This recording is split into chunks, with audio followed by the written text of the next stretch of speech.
Espace TV, le 22h.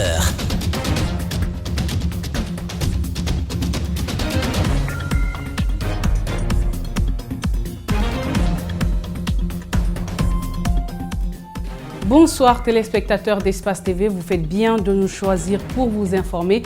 Bienvenue dans ce 22h, dans un instant le sommaire. C'est officiel, les examens nationaux 2019 se tiendront du 4 au 19 juillet prochain.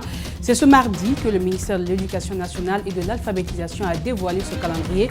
Avec 3 mois de grève du SLEG, les programmes sont-ils achevés?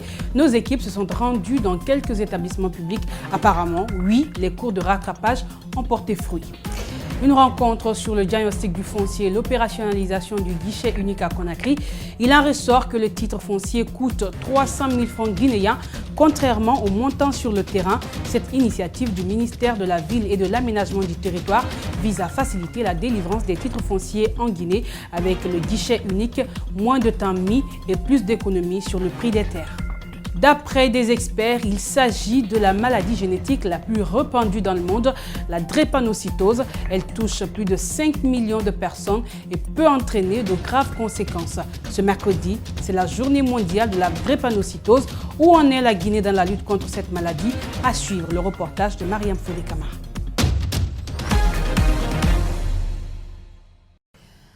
Merci d'être avec nous pour vous informer.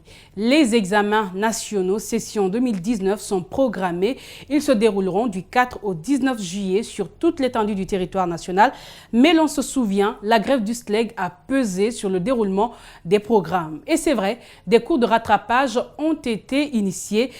À quelques semaines de ces examens, peut-on dire que l'objectif a été atteint? Des responsables d'établissements publics affirment avoir achevé les programmes. Mamadou Sadio Baldé et Djibril Kabak Kamara ont visité 2 lycées de Conakry. À cause de sa position géographique, le lycée Léopold Sédar Senghor n'a pas connu de perturbations. La grève qui a paralysé les cours pendant 3 mois n'a pas eu d'incidence négative sur le déroulement des cours ici. Selon la première semaine, les parents hésitaient à envoyer les enfants à l'école suite au mot d'ordre de grève lancé par les syndicats. Mais lorsque ces parents ont compris qu'à Senghor, les enseignants répondent présents pour venir travailler, donc la deuxième semaine aussitôt, on a vu les enfants venir en grand nombre et nous avions au-delà de 90%. Les contractuels envoyés pour remplacer les enseignants titulaires en cas d'abandon ont plutôt renforcé le dynamisme. Une approche pédagogique a été organisée pour faciliter le déroulement des cours. À présent, les évaluations de fin d'année s'organisent pour faire place aux examens nationaux. Les classes intermédiaires commencent leur composition et chaque promotion a 4 jours de composition. Donc les 11e ont 4 jours, les 12e ont 4 jours. Donc ça va s'étaler jusqu'au 27 juin. Et après le 27 juin, justement, le centre va être prêt pour accueillir les candidats qui vont venir dès le 4 pour l'entrée en 7e année, et ainsi de suite. Le lycée équipé est situé dans la commune de Ratoma. Exceptionnellement cette année, les responsables ont expérimenté une méthode pour éviter les perturbations des cours. Quant au programme, je vous dirais qu'à la date d'aujourd'hui, que tous les programmes sont achevés à 100%. Ce qui veut dire qu'aucun programme n'est en retard. Les professeurs sont en train de faire des cours de remédiation. Certains les élèves sont dans les cours de révision avec leurs professeurs, qu'ils soient de notre établissement ou qu'ils soient d'ailleurs. Kipé abrite également un centre d'examen. L'état physique de l'établissement permet d'accueillir les candidats comme d'ailleurs les années précédentes. On n'a pas un problème de toiture, on n'a pas un problème de mobilier, on n'a pas un problème d'infrastructure. Donc tout est en bonne voie pour accueillir les examens de fin d'année. Faut-il souligner qu'en dépit des assurances des encadreurs, les résultats aux différents examens frôlent la catastrophe et ça depuis plusieurs années, mais ça c'est une autre histoire. Mise en place par le président de la République, le comité de pilotage du programme CIPAO, entendez Système d'information policière de l'Afrique de l'Ouest, a tenu sa première session ce lundi. Objectif, prendre contact avec les membres du comité, mais aussi discuter du programme CIPAO qui vise à mettre en place une base de données permettant de lutter contre le terrorisme, le banditisme, mais aussi la criminalité. Plus de détails, c'est avec Mamadou Saliouba, Ibrahim Souri, Kamara. Surveiller, avoir plus d'informations pour faciliter les recherches. La Guinée, l'Union européenne et Interpol tablent sur un programme dénommé SIPAO, Système d'information policière de l'Afrique de l'Ouest.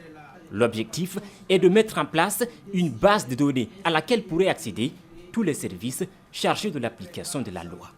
Par exemple, on a un véhicule qui est volé dans la sous-région et que le véhicule quitte.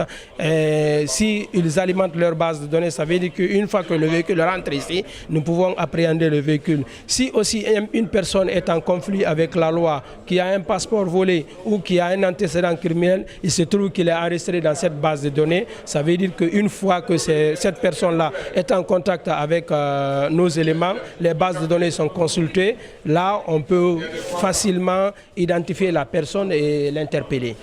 Le programme concerne tous les États membres de la CEDEAO, le Tchad et la Mauritanie.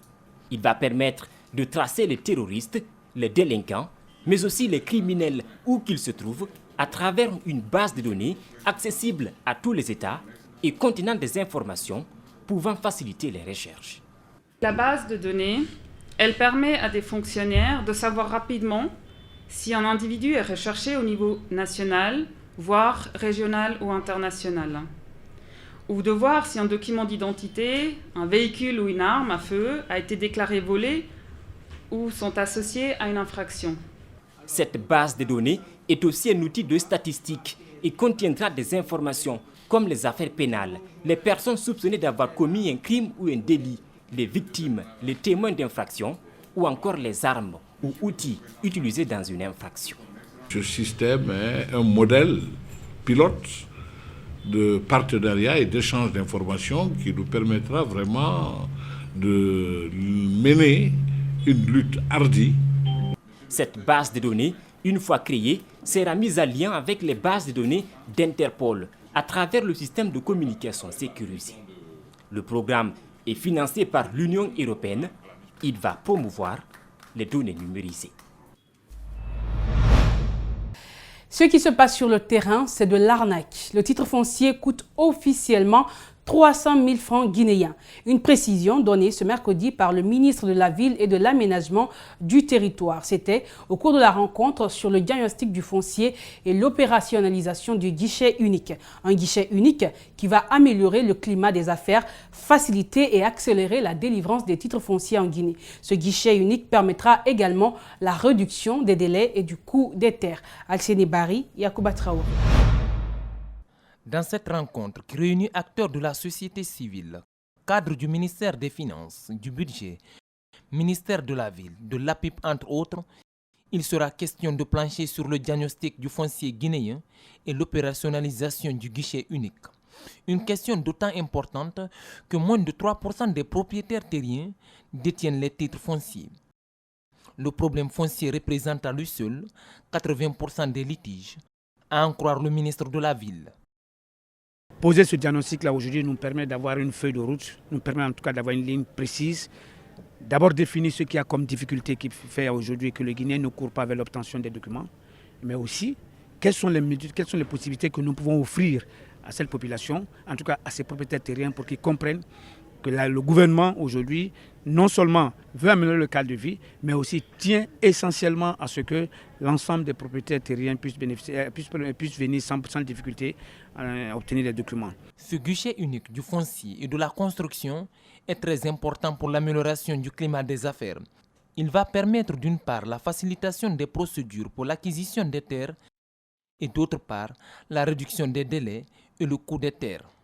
Mais au niveau du foncier, c'est extrêmement important qu'il y ait un guichet unique du foncier et de la construction qui va permettre d'avoir qui va faciliter les démarches, permettre plus d'efficacité et ça va aussi apporter de la transparence, ainsi que le foncier ne devienne plus un facteur bloquant pour l'amélioration du climat des affaires.